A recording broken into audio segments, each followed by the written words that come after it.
자, 하나님 말씀 창세기 29장 21절로 30절 말씀입니다.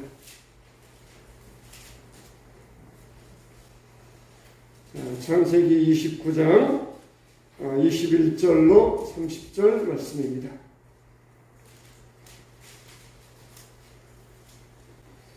자, 우리 찾으신 줄 알고 한 절씩 교독합니다.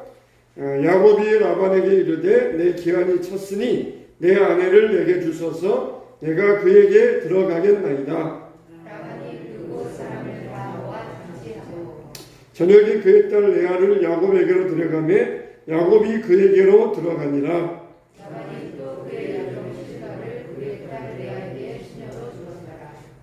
야곱이 아침에 보니 레아라 라반에게 이르되 외삼촌이 어찌하여 내게 이같이 행하셨나이까? 내가 라헬을 위하여 외삼촌을 섬기지 아니하였나이까? 외삼촌이 나를 속이심은 어찌 됨이니까?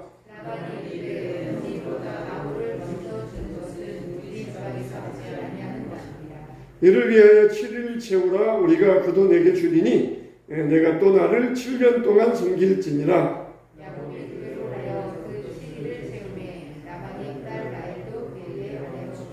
라반이 또 그의 여종 비라를 그의 딸 라헬에게 주어 시녀가 되게 하며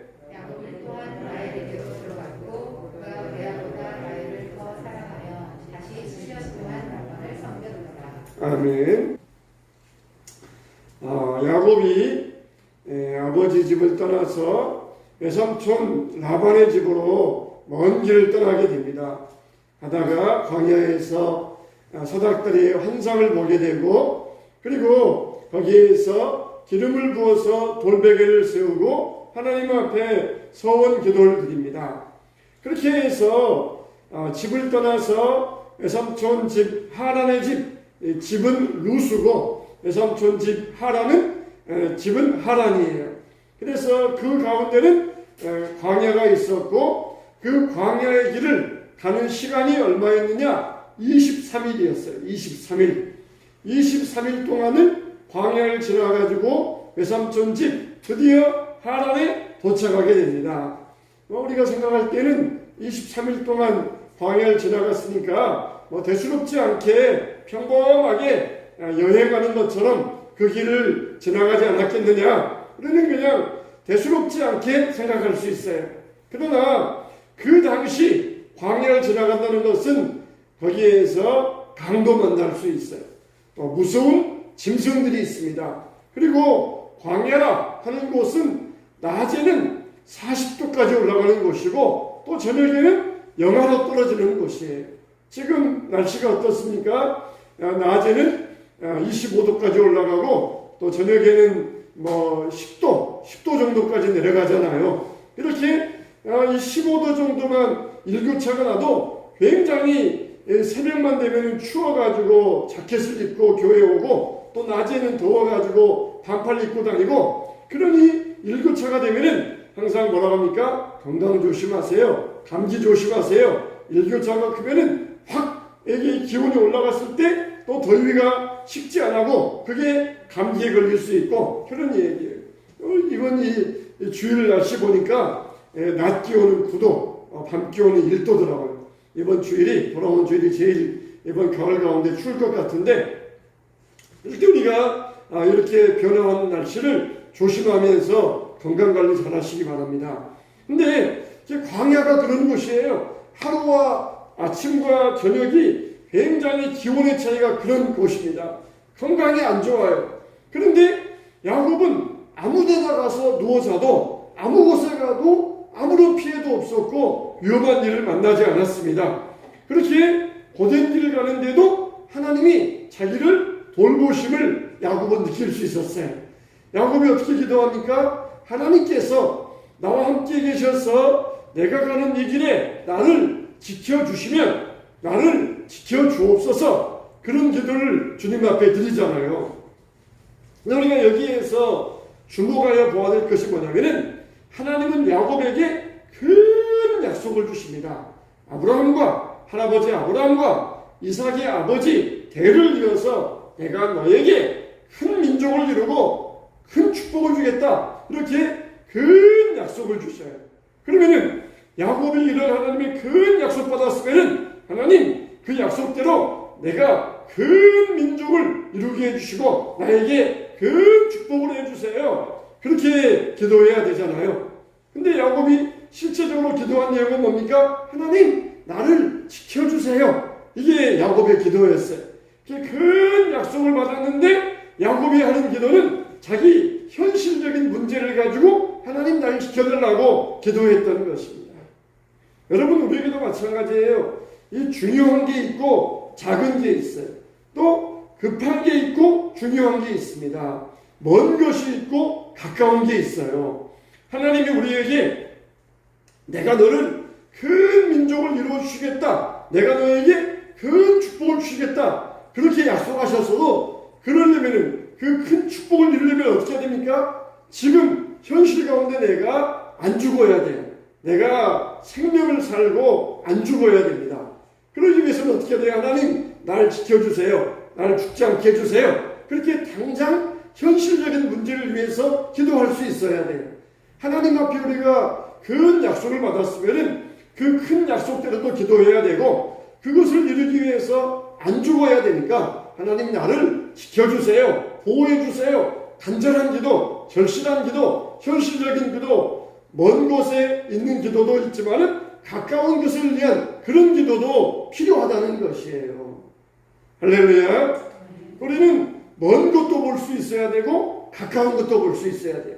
중요한 것도 볼 수 있어야 되고 급한 것도 볼 수 있어야 됩니다. 어떤 사람들은 그냥 급한 문제만 발등에 불 떨어졌을 때만 기도합니다. 급할 때만 기도해요. 그러려면 하나님의 큰 축복을 받을 수가 없어요. 그때 급한 불은 끌지 모르지만은 멀리 있는 큰 중요한 하나님의 축복은 받지 못합니다. 우리가 발등에 떨어진 불만 끄면서 살아가겠습니까? 급한 일만 하면서 살아갈 수 있겠어요? 중요한 것, 멀리 있는 것도 바라볼 수 있어야 됩니다. 그래서 우리에게 있는 가장 절실한 문제, 현실적인 문제, 이것도 우리가 위해서 기도할 수 있어야 돼요. 나는 앞으로 이렇게 큰 민족을 이룰 위대한 사람이 될 사람이야. 내가 겨우 지금 먹는 것 가지고 내가 째째하게 하찮은 것 가지고 내가 거기에 그거 가지고 이렇쿵저렇쿵 할 그런 위치가 아니야. 그러다가 굶어 죽으면은 큰 약속이 어떻게 이루어지겠습니까? 일용할 양식을 달라고 기도했어요. 일용할 양식을 주옵시고 일용할 양식을 위하여 기도하라고 가르쳐 주셨어요. 또 하늘에 계신 아버지, 하나님의 뜻이 이 땅에 이루어 주시옵소서. 이게 큰 것을 위해서도 기도하라고 하셨어요.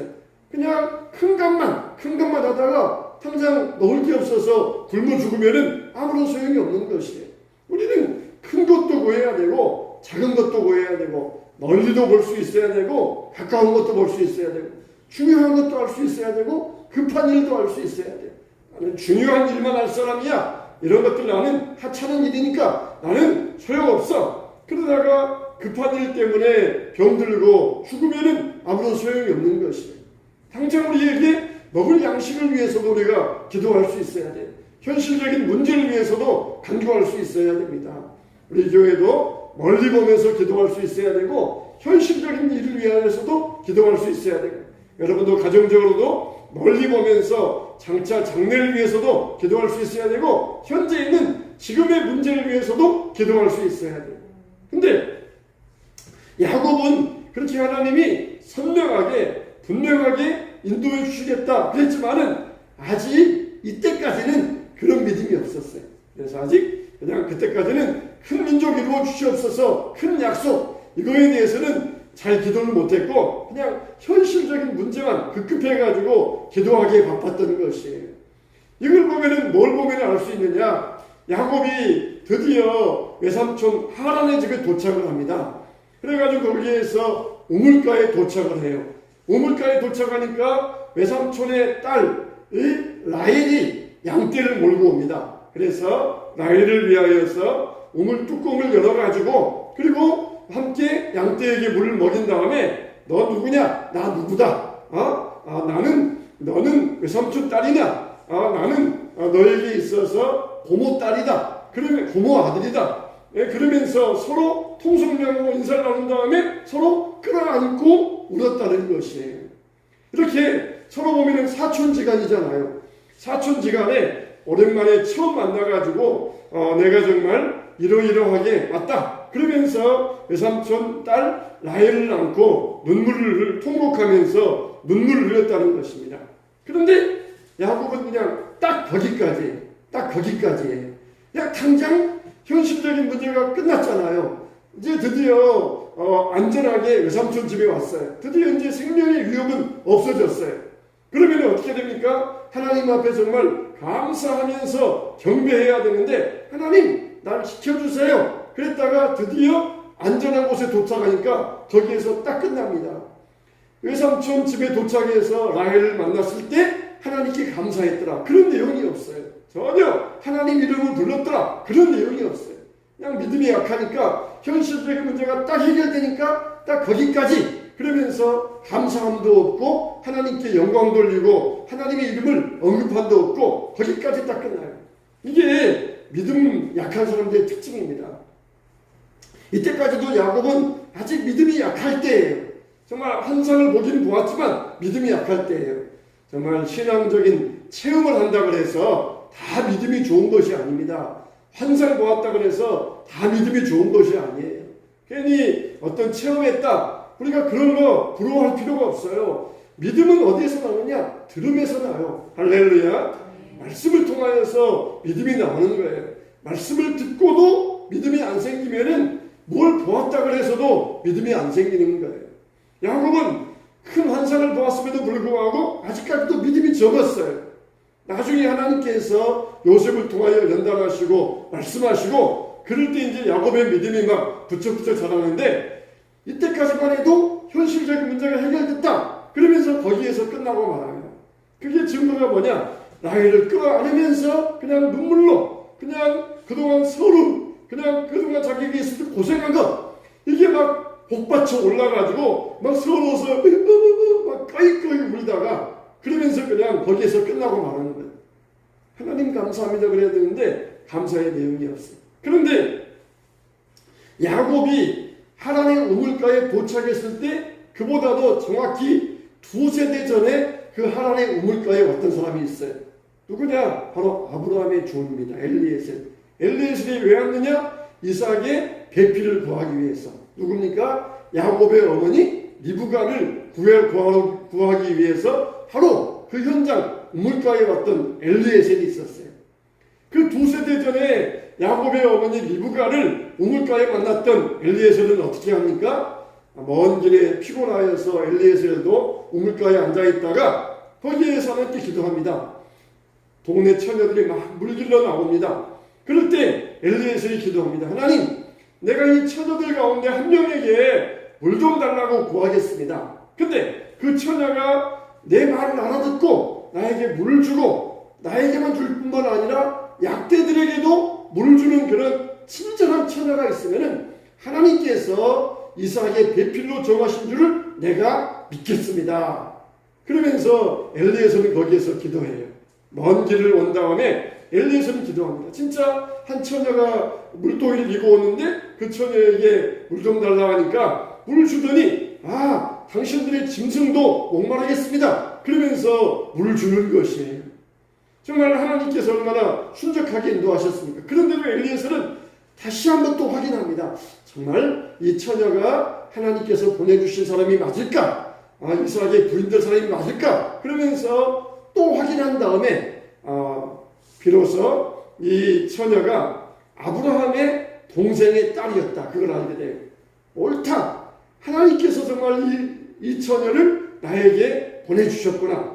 그러면서 리브가가 지금 자기 앞에 벌건이 서 있음에도 불구하고 즉시 무릎 꿇고 하나님 앞에 감사했다고 그랬어요. 하나님 감사합니다. 나를 주인의 동생의 집으로 인도하셔서 주인의 며느리 될 사람을 만나게 하셨습니다. 내 길을 순적하게 인도하셨습니다. 하나님 감사합니다. 그러면서 즉시 하나님께 경배했다는 거예요. 얼마나 야곱의 모습과 엘리에셀의 모습이 정반대 천지 차이입니까?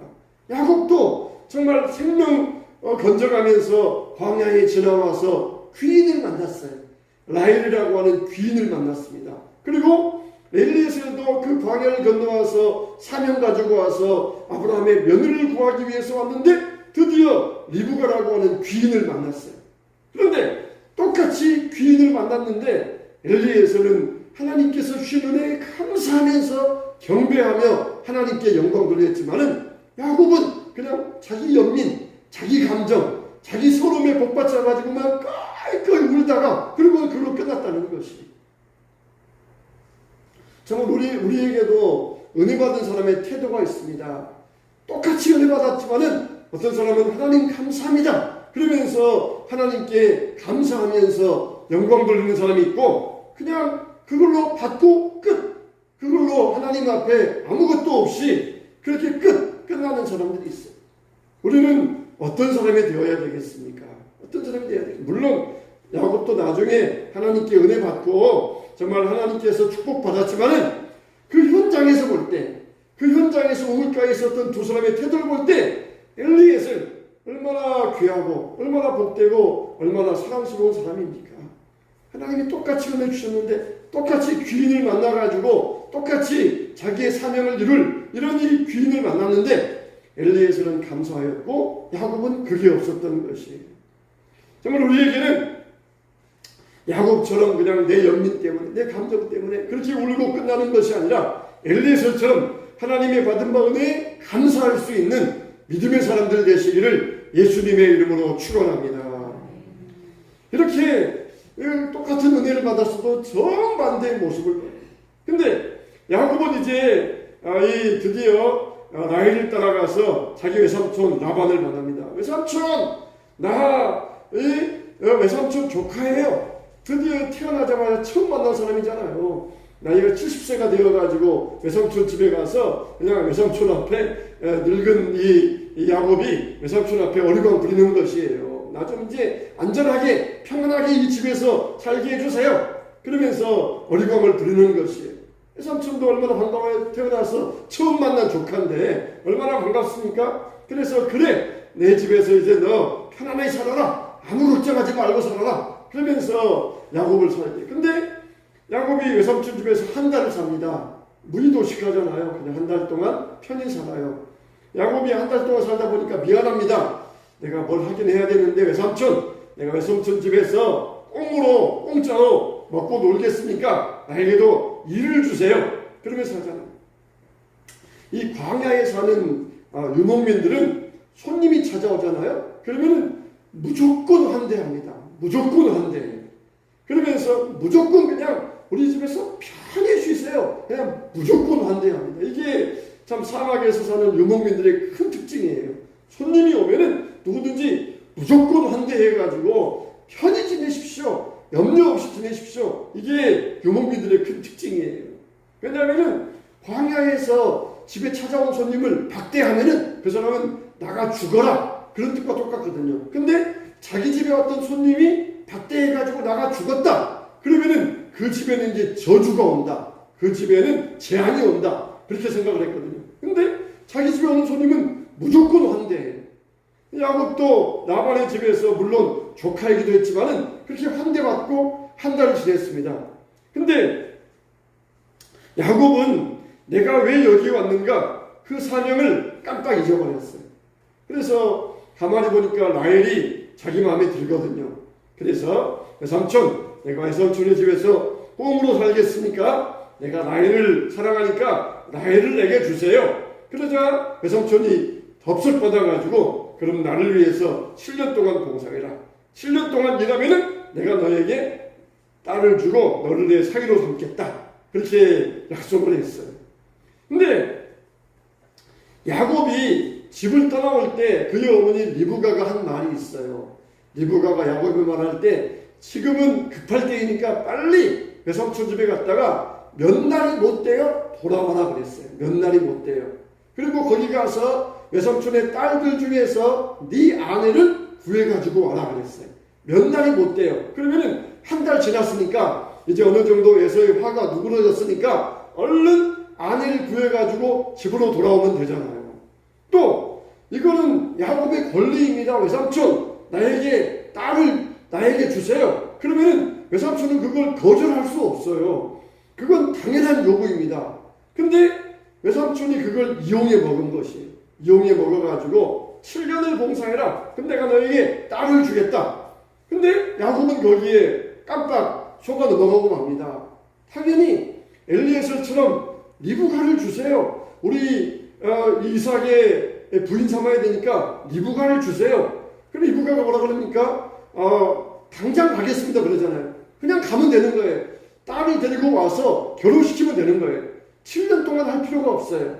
근데 외삼촌의 꾀임에 넘어가가지고 7년 동안 그렇게 외삼촌에게 종노릇하고 그냥 덜컥 그 약속에 얽매여 버리고 말았던 것입니다. 그 세월이 얼마예요? 20년이에요. 7년 동안 쉽게 그냥 노예처럼 종처럼 고생한 다음에 속아가지고 레오와 결혼했다가 또 그 다음에 또 7년 동안 또 죽도록 봉사한 다음에 그리고 그 다음에 또 자기 집을 세우기 위해서 20년 동안 그런 세월을 보냈어요. 뭐 때문에? 사랑에 빠져서. 물론 총각인 야곱이 사랑한다는 것은 이건 잘못이 아니에요. 결혼하기 위해서 했다는 것은 잘못이 아니에요. 근데 얼마든지 당연하게 아내를 구해서 집으로 와도 그거는 문제가 없는데 그만 거기에 사랑의 눈이 어두워져 가지고 거기에 얽매이고 말았다는 것입니다. 하나님께 기도도 안 해보고 자기의 사명이 있는데 거기에 사랑의 눈이어서 얽매여 가지고 거기에 빠져 살고 말았다는 것입니다. 여러분, 우리들은 무엇에 얽매여 살아가고 있습니까? 우리는 세상에 속한 자가 아니라 하나님께 속한 자예요. 하나님은 우리에게 너희가 필요하면은 물질도 주고 건강도 주고 가정도 주고 자녀도 주겠다. 우리에게 다 약속하셨어요. 하나님이 당연히 우리에게 물질 주시고 건강 주시고 복 주시고 그것으로 우리가 살아가면 되는 것이에요. 근데 사람들은 돈에 매여 삽니다. 내가 인생에 이게 꿈이야. 청년들이 이게 내 인생의 야망 꿈이야. 내가 그래서 이 꿈을 이루기 위해서 공부도 해야 되고 노력도 해야 되니까 그러니까 나는 신앙생활은 뒷전이고 예배생활은 뒷전이고 그러면서 나는 이것을 위해서 내 꿈을 위해서 나는 살아가겠다. 근데 실상은 그게 얽매이고 있는 것입니다. 하나님은 다 우리에게 주시겠다고 말씀하셨어요. 당연히 우리는 하나님께 구하여서 받을 권리가 있어요. 근데 그걸 거기 그냥 눈이 어두워져 가지고 내 꿈이야. 내가 정말 나는 이것을 정말 이루고 싶어. 그러면서 거기에 눈이 어두워져 가지고 거기에 얽매여 사는 인생들이 얼마나 많이 있습니까? 돈 하나님이 주시겠다고 했잖아요. 너희의 필요를 구하라. 내가 너희에게 주겠다. 하나님께 구하는 거 우리가 권리인데 근데 눈이 어두워져 가지고 돈의 물질에 눈이 어두워져 가지고 돈의 노예가 되어 가지고 돈에 얽매여 살아가는 인생들이 얼마나 많이 있습니까? 학벌에 얽매이고 명예에 얽매이고 심지어는 뭐 자식에게 얽매이고 또 그리고 형제에게 얽매이고 그냥 매여 있어요. 매여. 그냥 자식만 왔다 그러면 거기에 매여가지고 자식이 온다 그러면 또 거기에 매여가지고 직업에 매여가지고 직장에 매여가지고 돈에 매여가지고 매여 사는 인생이 하나님이 당연히 우리에게 주시는 거예요. 자녀도 주셨고 필요한 거 주셨고 그리고 당연히 우리가 권리를 가지고 살아요. 혹시라도 그냥 부모 마음 상할까봐 혹시 자녀들 마음 상할까봐 그냥 안절부절 그냥 뭐하고 그냥 좌불안석되고 이게 하나님이 약속하셨는데 그걸 모르고 거기에 매여 살고 있는 것이에요. 매여 살고 있는 것. 얽매이는 것은 속는 것입니다. 하나님께 속한 자들인데 세상에 얽매여가지고 거기에 얽매이는 것은 속는 것이에요. 우리가 다 주시겠다고 하셨는데 직장생활 그냥 달랑달랑 할까봐 거기에 얽매여가지고 몽배달고 있고 속고 있는 거예요. 속고 있는 거예요. 익산의 삼일교회에 이태주 장로님 이야기가 있더라고요. 이분은 27년간을 하루도 빠짐없이 1만 번제를 드렸어요. 1만 번제. 날마다 10,000원짜리 빳빳한 현금을 준비해가지고 27년 동안을 1만 번제를 드렸습니다. 근데 어떻게 드렸느냐? 처음에는 한 달, 2달 시작하다가 석 달 시작하다가 목사님 찾아가가지고 목사님 제가 새벽 기도를 1만 번제로 드리겠습니다. 그렇게 딱 선포하고 약속한 거예요. 일단 자기 입으로 약속해야 그래야 그 약속을 지키기 때문에 찾아가서 처음에 신앙생활하면서 석 달쯤 한 다음에 목사님 내가 1만 번제로 새벽기도 1만 번을 드리겠습니다. 그렇게 약속을 하고 시작을 했어요. 그래서 27년 동안을 1만 번제로 드렸어요.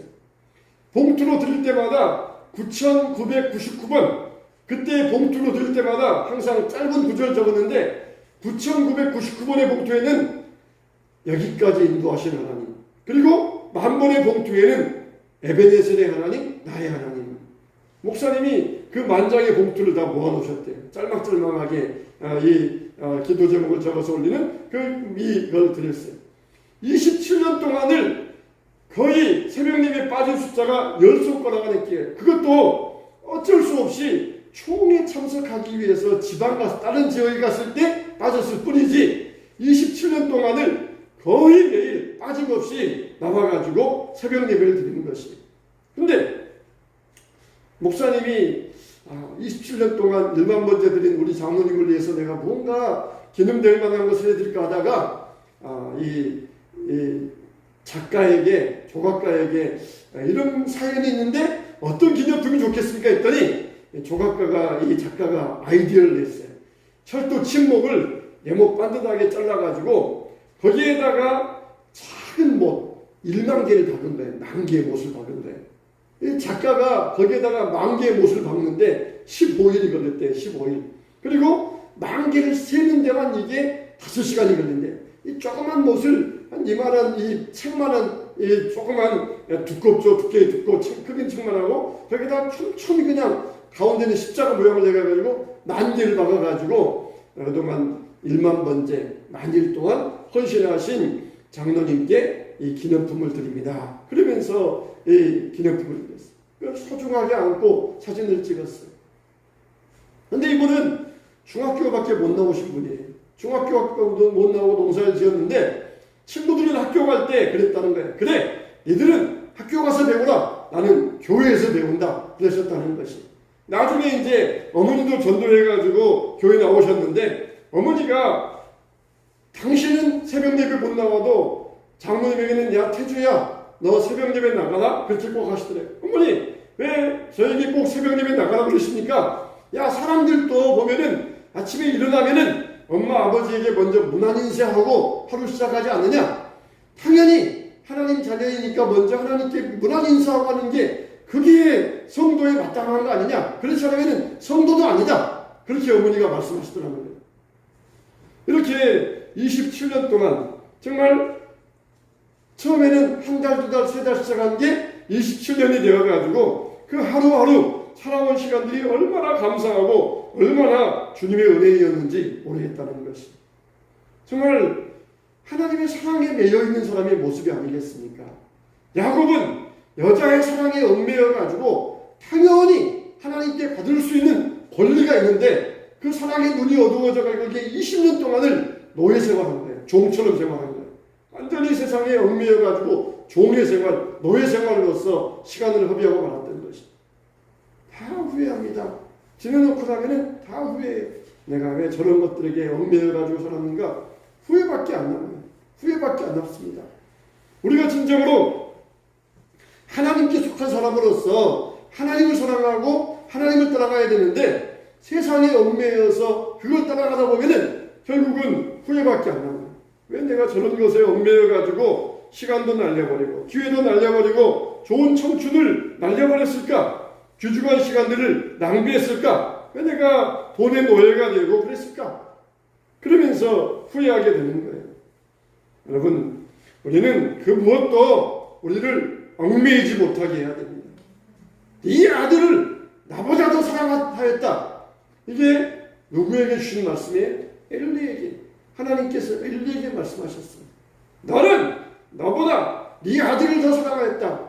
아들에게 매여 있었다는 것이. 아들이 하나님을 모독하고 그냥 제사를 경멸하고 그래도 아무 말도 안 했어요. 왜 그래요? 하나님보다 아들을 더 사랑하여서 아들에게 얽매였어요. 그러니까 어떻게 합니까? 그가 제사장 집안이었지만 그의 집안을 멸망시켜버립니다. 하나님보다 아들을 더 사랑하니까 엘리 죽고 며느리 죽고 아들들 죽고 그 가정을 멸망시켜버려요. 하나님께 속한 자로서 하나님을 사랑하고 하나님께 매인자가 돼야 되는데 아들에 매여가지고 그냥 전전긍긍하면서 아들 기분 상할까봐 너 왜 그랬느냐 그러다가 아들이 그냥 화낼까봐 말도 못하고 있다가 너를 네가 나보다 더 내 아들을 사랑하였느니라 그러면서 얘를 책망하였고 그리고 그의 가정이 비참한 결과를 맞이하고 말았던 것입니다. 정말 우리는 하나님께서 그 정도까지 우리에게 재앙을 안 내릴지 모르겠지만은 그러나 우리가 그걸 볼 때에 경각심을 가져야 돼요. 정말 엘리의 집안 이것 때문에 정말 엘리 집안이 멸문지화 당했구나. 하나님이 정말 우리를 사랑하시어서 아마 그 정도까지 우리에게 저주 안 내리실지는 몰라요. 저는 믿지만은 그 정도까지는 하나님 우리에게 재앙을 안 내리실 것이다. 믿지만은 그러나 우리가 그에 대해서 경각심을 받아야 됩니다. 하나님보다 아들을 사랑하면은 저런 결과가 빚어지는구나. 그러면서 우리가 거기에 대해서는 경고를 받을 수 있어야 돼요. 여러분 정말 우리는 무엇에 매여야 되겠습니까? 야곱은 정말 20년 동안 여인의 사랑, 여인을 사랑하는 건 당연한 것이에요. 젊은 남자 총각으로서 결혼해야 되고 당연한 것이에요. 이거는 하나님이 주시겠다. 당연한 받을 권리가 있어요. 근데 왜 거기에 얽매입니까? 돈 하나님이 주시겠다 약속하셨어요. 자녀 하나님이 우리 가정에 주셨고 필요한 것들 다 주시겠다고 약속하셨고 당연히 받을 권리가 있습니다. 근데 왜 거기에 매여가지고 살아갑니까? 왜 그것 때문에 하나님을 더 사랑하지 못하고 살아갑니까? 우리는 그런 자가 되어서는 안 될 것입니다. 이렇게 인생을 허비하면 안 될 것입니다. 더욱더 하나님을 사랑하시고 믿음의 큰 가정을 이루어 가시기를 큰 것도 구하고 작은 것도 구하고 먼 것도 가까운 것도 중요한 것도 급한 것도 구하여서 우리 인생이 풍성한 복된 인생 되시기를 예수님의 이름으로 축원합니다.